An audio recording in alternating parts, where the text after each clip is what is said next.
colorful guy. I loved him. He was. John Brown was kind of my mentor. Mm-hmm. I hung out with John a lot. Mm-hmm. John was born in 1900, and he lived until 1972, so he's 72 years old. I don't know, I was probably 5 years old or so, maybe 4 or 5 when I first met John Brown. Probably moved up the ranch. Yeah. Are you getting video of him too? He will. Oh. Yeah. But he's getting stories now, but we'll get video of him from Wayne in a little bit. So, John Brown, it was in the winter time. Well, first I'll back up to the winter of 1916, when they got 16 feet of snow up the valley. And the cattle would have a trail this wide to begin with, and as it got longer, the trail just kept getting narrower and narrower. And if a cow stepped off of the trail, she'd fall into this deep snow and flounder, and they lost a lot of cattle that winter. But they also ran out of wood. They had a woodshed out there, and they used all the wood in it. And there was times when they didn't know for sure if they were going to make it. So John became obsessed with wood. Now he had a house that had a fairly good sized kitchen and a big pantry. It then had a living room, a bathroom, that was on the main floor, and upstairs were 3 bedrooms. Well, John had his bed in the living room, that's where he slept. But 2 of the bedrooms upstairs were crammed full of wood. I mean, he had cords of wood up there. In the long porch, he had a little narrow space that you could walk into the front, the kitchen door there, and that was full of wood. He had the woodshed full of wood. Plus he had bricks of wood. And every time you see a good log laying out in the woods, he'd tie a rope around and drag it home, you know. And he would never run out of wood. He probably had 10 years supply of wood piled up, but that was a lesson he learned in 1916. Then when he became a little bit older, maybe not too many years after that, it was in the wintertime again, he was going to go up to the upper place and feed the cattle. And had a bridge going across the Entiat River, and he stepped on one end of the bridge, and a cougar stepped on the other end. And they just kind of stared at one another. And John took a step backwards, cougar to take a step forwards. John take a step back, cougar to take a step forward. And they kept doing this till the cougar was across the bridge. Then he ran up on the hillside. He didn't want nothing to do with John, but John didn't know that. John thought that cougar was definitely interested in him. But all he wanted to do was get across the river. Well, it scared John so bad that he went home and he laid in bed for 2 or 3 days. Couldn't get out. And probably until the day he died, he always carried a box of kitchen matches in his coat pocket. I asked him one day, I said, what you got those matches for? He said, if I ever come across a cougar, I'll light matches and throw them in his face. That was his defense against the cougar. But he carried that fear clear to his end. But he always had a bunch of lemon drops in this pocket, and he always had a lemon drop for you.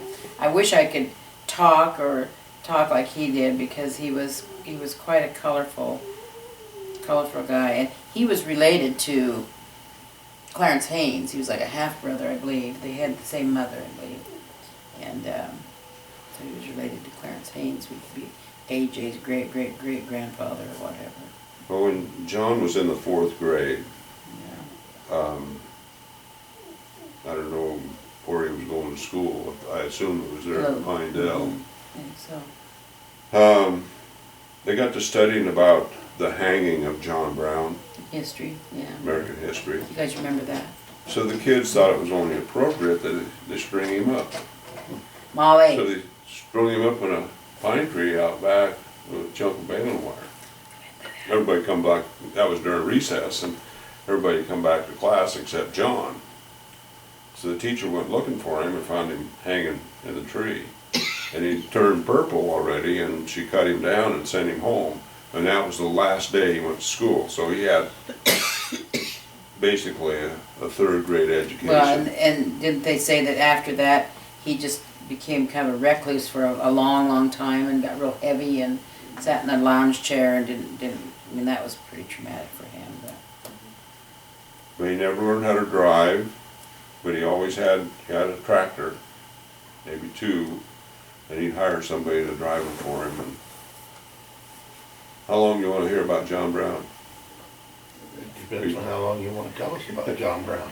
Well, you know, one year we were living across the river, and he had a cow die. He had a little orchard down there between his house and the river. And it was in the fall. He had a cow die, and a bear got into it. Now, I don't know if the bear killed the cow or just died of old age or what, but anyway, the bear got into this cow, and John was a little concerned that this bear would start liking beef and maybe go after some others. So he talked Dad into setting a bear trap up there. And it was after bear season started the 1st of September. And a bear trap is extremely hard to set. I mean, you have to use clamps and all kinds of stuff to get them set. So you don't want to spring them in the morning. And so he instructed John to go down there about 4 o'clock in the morning, and if there was no bear in the trap, to cover the trap with had a lettuce crate there to keep any bear hunters from stepping in it.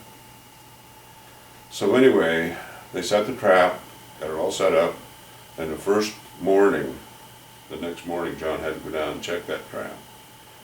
And he just knew that there'd be a bear in it. So he snuck down. He had a .30-30 rifle that I never knew him to shoot it. I don't even know if he knew how to shoot it. But then he had a .30-30 rifle and a flashlight, and you can imagine how bright those old-time flashlights were. You know, just barely make a shadow. And he snuck down there very carefully. And he finally got up there and he looked around. There was nothing in the trap. He was really kind of disappointed. But he put the lettuce crate over it. And so the next morning he got up and he walked down there and he knew there was going to be something there. So he snuck down there. Nothing. So after a couple weeks of this, you know, he got pretty brave, and he knew there wasn't going to be anything in it, so he just went there and covered the trap. So he hikes down there, and he's pretty bold, and gets down there. The trap's gone. He thought somebody stole the trap. He was really upset, and he's thrashing around there, you know, kicking stuff, and that bear was in the trap, and he was laying across the log. And that bear looked up and go, woof! Scared the hell out of John, you know. I mean, and so he come down, and he didn't take time to shoot the bear, you know. He just.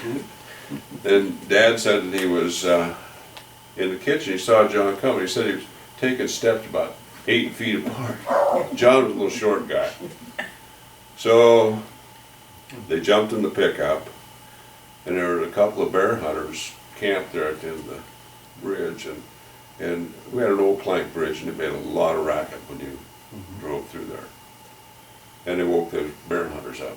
They went up, shot the bear, got him out of the trap, threw him in the back of the pickup. They'd be gone 15 minutes. Come back down, they stopped where the bear hunters were, and they were busy making a cup of coffee, and my dad said, "This here a bear?" Guy come out there and he said, "Golly," he said, "you must have that thing tied up." My dad said, "We did."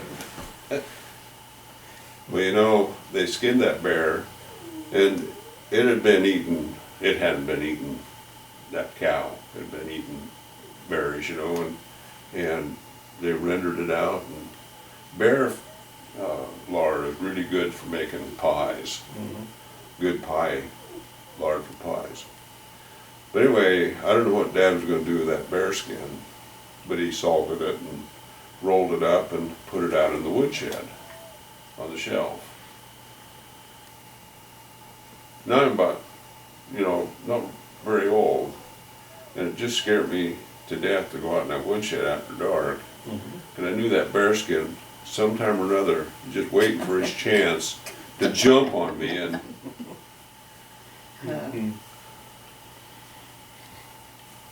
but John Brown, there's so many stories about John Brown that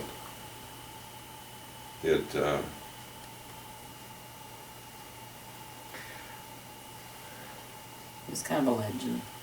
Yeah. Okay. Well, we'll ask you, Peggy, then, what part of Entiat's past that no longer exists do you miss the most? That I miss the most. Well, I think I miss the town the most.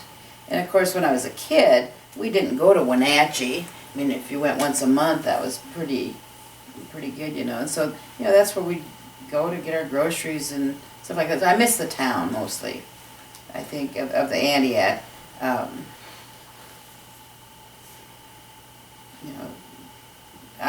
I'm not much of one to miss stuff. I look to the future more. I don't get hung up on what we don't have. I look forward to more what we can get or what we can make of our community and stuff. So, I miss that part of it, the town where I think a lot of ideas were made on the street corner where the post office was and stuff like that. And you could go down and I miss the town. Okay. Can you turn the camera and we'll run some of these same questions past Wayne? Let's do this. There we go. now make sure you have it in focus.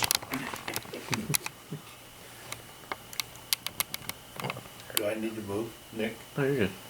All right, we're good. All right, well, good, all right. Got it? Okay, and your name is? Wayne Long, Tell them your first name. Lauren. Lauren Lane?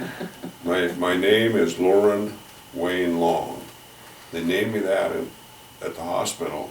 When they brought me home, they called me Wayne. But I think, I have I had an aunt which was named Lorena, an uncle that was named Levine. There's Lorenzos, there's a lot of people in the Long family that had some kind of a Lauren type name, so maybe they thought it appropriate to, but I go by Wayne. How did you make your living? My careers were I started out, I think, I worked for John Brown some of the time. I don't know if he paid me or not, but my first real job was probably on the Stepping Sea Ranch, which is at Muddy Creek. That was a boys' work ranch, and I went up there, and my first job with them paid $90 a month, $3 a day, and if you're lucky, you got a day off. And that was, you got up at 4 o'clock in the morning and went and did the chores. That was the first thing. Then you worked till dark, and I got my food at breakfast, lunch, and supper. But if I had a soda, I had to pay for that. They wouldn't give us soda pops. And from that, I went to work at the mill. I worked there for 3 summers when I was 16, 17, and 18. And I worked mostly in the box factory. And I always wanted to run the machinery. And you couldn't do that till after you're 18. And I'd get caught running a machine, and my punishment was I had to go mile hog fuel away in the hog fuel bin on Friday, so they have enough hog fuel to last the weekend. You know what hog fuel is, don't you? It's sawdust. Yeah, it's sawdust, the bark and chips off logs and stuff. And they chipped a lot of stuff. Any of the mill ends and stuff would go through a chipper and fly into the hog fuel bin. Then I joined the Navy in '56. After I graduated from high school, I worked that summer at the mill, then I joined the Navy. And I came home in 1960, and I didn't have a job. I figured I was going to have to pick apples. And Haven Stanaway called me up at 5 o'clock in the morning. I was getting ready to go to San Francisco to get discharged. And he asked me if I had a job. And I said no. He said, would you like to come work for the Forest Service? I said, I'd love to. So I worked for the Forest Service. Well, I took a little vacation in 1965 because I was just kind of working, I wasn't full-time. And I tried Alcoa for 3 or 4 months. And in March, when it was freezing outside, it was like 120 or 30 inside. And I got tired of that job real quick. Came back to work for the Forest Service and worked there until 1990, when I had to retire. I was a firefighter and they had mandatory retirement, so. And after that I just did odd jobs, worked in lumber yards. When you were young, what kind of things did you and your buddies do if you had free time? Spent an awful lot of time on horses, horseback.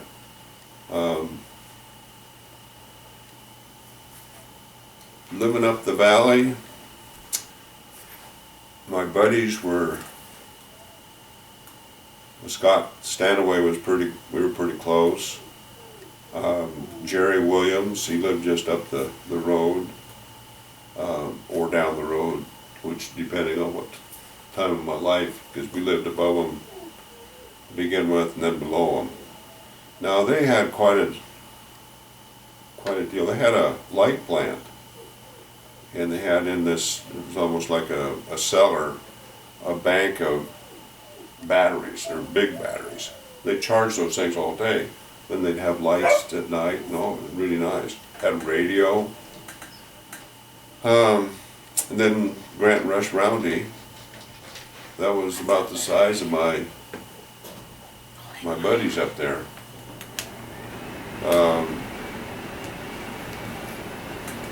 We hunt, fish, you know, did things to do out in the mountains. Okay, can you think you kind of talked about a lot of the hardships. When you were with the Forest Service, did you have to do anything like with the fires? I fought fires. Fought fires. For 30 years I was a firefighter.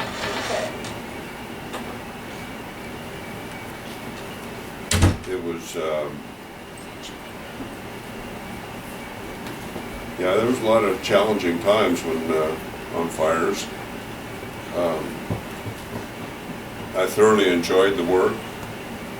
I've often wondered what my life would have been like if I hadn't found that job when I did.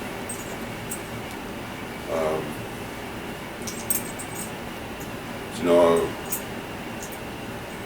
yeah, I fought fires. Some of them were tough.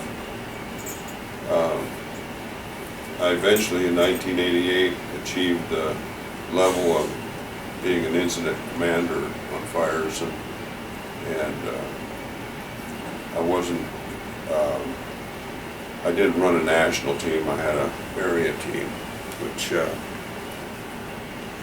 was in Northeast Oregon, and we were called the Blue Mountain Interagency Fire Team.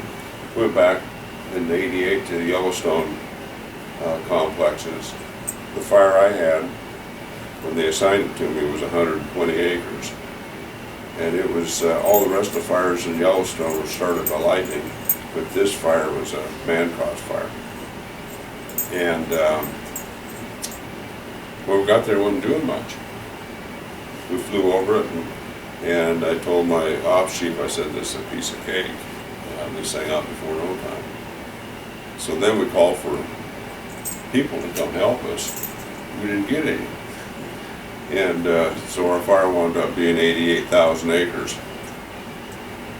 But, and it burnt in almost all wilderness. So that was some pretty special time in my firefighting career. Was the last 3 years that I was able to fight fire. I was incident commander on a fire that one of my kids went to. It was Garcia down in around Idaho someplace. She said she was looking at the chart. She said, God, that's my uncle. Running this thing. Yeah, Carol Long, my sister-in-law, was on a couple of my fires down out of John Day. We were, I heard that she was in communication, so I went over to say hi to her, and we talked for a little bit. And I said, hey, let's get together for dinner tonight. So we got together, and so the other folks in communications thought there was some hanky-panky going on. And so they started teasing her. And she said, what, she said, my name's Long, his name's Long, can't you put 2 and 2 together?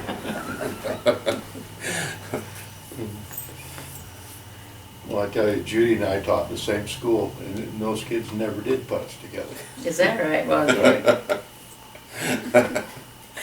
They'd say, oh no, they couldn't be married. Yeah. Oh, let's see. Well, do you know any other interesting characters that you'd like to mention? You know, we had Buzz Butts, and we had Albert Jones, and I remember Abby Dabby. yeah. Had his book. I think I've got his book. You know, those people were down this, some of the people that Get your It bed. intrigued me. Don't let her jump on you. was, No, Molly. Don't get her. there was a guy by the name of Fouts, lived up, Excuse me. You can edit that out, can't you? um, he lived up by Dill Creek. And what intrigued me and everybody seemed to have a little dairy. He had his little dairy, and what intrigued me about him was he had rigged up a generator, a water wheel in the creek, Dill Creek, that ran right by his place there. Then he had a 6-volt generator, and he would charge these batteries up. He had lights all over the place, had lights in the house, and that always intrigued me. That was kind of a special thing. Then there was Bill Asher, who lived on the Weatherby place. They were interesting people. What was her name? Connie. Connie. Bill would have been a brother to Al Asher, who had been Jack Asher's dad, so he would have been like Jack Asher's uncle. Yeah. Okay. But they had a furnace in their house, in the basement. Yeah. And do you remember that big grate? Great, yeah, I do. I mean, all the heat come up At a through the log floor house. and heated that house. Oh, you could stand over that thing, and it was so nice in the wintertime. When you mentioned colorful people and you mentioned Buzz Butts, of course Hazel Butts was a wolf, but it made me think of another lady May Warner, and she was married to a Siegel at first, but anyway, May Warner was into ceramics, and I bet there's a lot of women here in the valley that had a wedding plate made by her. That's what she gave everybody that got married, was a wedding plate with their names and the wedding date on it and everything. And Well, I'm going to ask this question of probably both of you. Your dad did this book, Under the Guard of Old Tyee, Mm-hmm. and I can understand why he wanted to do it. Did you help him, both of you, with it? oh, Wayne, big time. To back up a little bit, Dad was such a history buff, and that's about all he could talk about. And I remember Mom said, "Why, blankety blank, don't you write a book?" And so he and I started trying to get something going, and then about that time was when Gary got killed, and my life went a different direction, and then Wayne stepped in, and Wayne and Joanne did a major part to help him. It would not have gotten done if they hadn't done what they did, so, yeah, they were major role players in that book. What happened, he always wanted to put this stuff together, but I think it kind of started about 1965 when they lost their home. Now they lived in the house they lived in was up at the mouth of Brannigan Creek, which was part of the first ranger station that was in the valley. Now there were two ranger stations. There was the upper Entiat and the lower Entiat. You didn't know that, did you? Read this book, you'll find out.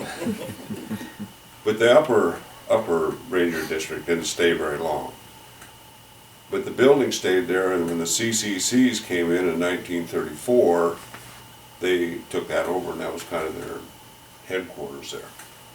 Well, Dad bid on it and got it, I don't know for how much, but they moved it down to where they moved it to, but in 1965 it burned down. And they lost everything. And he kind of got obsessed with collecting pictures, and then he started writing some stuff down, and so he had quite a few notes, and he kind of concentrated on the upper valley. Bill Brannigan was kind of his idol when he was a kid, and you know, the things that happened up the valley he was quite in tune with. But anyway, like Peggy said, Mom said, well, why don't you write a book? Well, he's got boxes and boxes and boxes of stuff, you know, and so we said, okay, we'll help you write a book. Not knowing, you know, we're just taking shots in the dark. We don't know what we're doing. And we got a computer, we had to learn how to run that thing, and so we go over, we bring home 2 or 3 boxes of pictures and information and stories that he had jotted down, and we tried to put it together. We wound up with a kind of like a picture book. We had a picture of somebody in it, but it didn't say anything about it. Maybe give their name. And so we got to think, well, why is that person significant? At least significant enough to get his picture in the book. And so we decided we better start jotting some stuff down. And that's basically where that came from. But Judy, one of her sisters, she did a lot of typing, typed up a bunch of stuff for him, but it was really a monumental task the way he had his stuff. You know? He would tell the same story over and over and over and over. And you couldn't just take his documents and start writing it down, because we're seeing that, geez, I said that 3 pages ago, you know, and so it was quite a job. What Judy wound up doing, and Joanne and I finished, was his memoirs, which really is kind of a takeoff on the book, because there's a lot of stuff in here about the history of the valley. You have that? No, you don't have that. It's not a published. It's no, kind of family. It's just a family thing, and Okay. He never talked much about himself. Mm-hmm. You know, it was mostly his interest in other people, and he had quite an interest in the Native American population, and you know, he gathered some stuff. It's kind of funny because he was always trying to figure out who he could give that stuff to that might, you know, the Native American stuff might go on to be something, but I he think had a real interest in history. always, I think, even before the house burned yet, but the collecting of it became real. Well, how did he manage to convince the PUD to give that little house for a museum? Well, I think that was probably about when the Kiwanis and Kirby and all those people were, and the PUD was a little easier to deal with then maybe than they are now. Molly.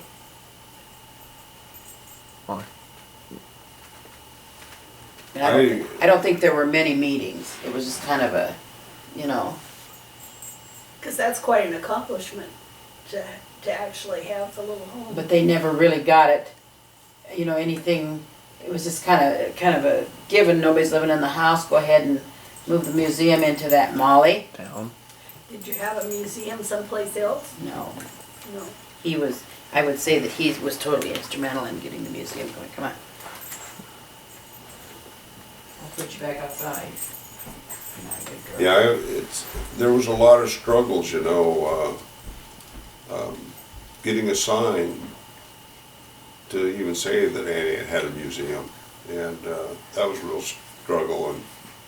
And it's just like naming Lake Entiat. You know, the PUD still doesn't buy in with that. Well, you know, they took the signs down. Since we've been here, they took the signs down.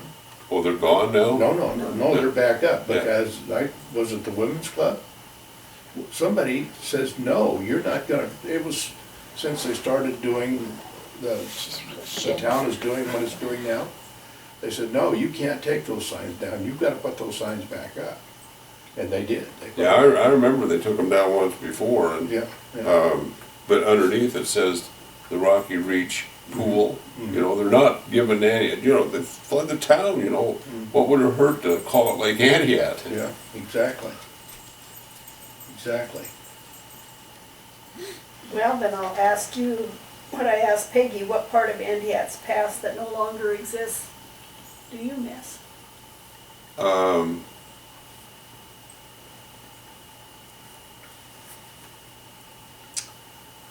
You know, I didn't spend, well, we were here when the dam went in. I guess one of the things that I kind of would miss would be the atmosphere. You know, you knew everybody. And that kind of, a lot of those people left, you know, and it kind of, it changed. But you knew everybody in town, and you know, you waved at everybody, and you said hi, good morning, good afternoon, you know, and it was so friendly, and That's the Main Street. That's, Oh, yeah. You know, it just makes a big difference. I think that that's one of the things that I miss, you know. In Wenatchee, I'll see somebody, if make eye contact, I'll say hi, good morning, or how you doing? You know, and a lot of times they don't want to respond to that. Some do, but in Entiat it was always so friendly. Of course, when the mill went out too, that was a real kind of a tragedy, you might say, because those people that worked at the mill all had to find, you know, relocate, find jobs, and like at the school, for an example, the volunteerism and all that went way down. And it's like I told, when somebody said that people don't volunteer very well, I said, well, they don't have time. They've got to drive clear to Wenatchee or further now for work. And when they worked at the mill, they'd go home, and then, yeah, they'd show up at all the events then, you know, because it was close at hand. So losing industry has had a big impact on, you know, our population too. So I kind of miss the old mill too. When they changed from wood to paper to pack, that eliminated a lot of mills, took a lot of mills out. Well, the spotted owl contributed Quite a bit. a lot of it. Yes, it did. Yeah, Okay, do you have any more questions, Joe? not really. How about you kids? Do you have a question of either one of them? No. Just shut Bore you plumb to death? What's No, I that? don't think so. Bore you plumb to death? No. No. Pretty interesting stories. I really enjoyed them. Okay then, thank you. You're welcome. Yep, thanks a lot.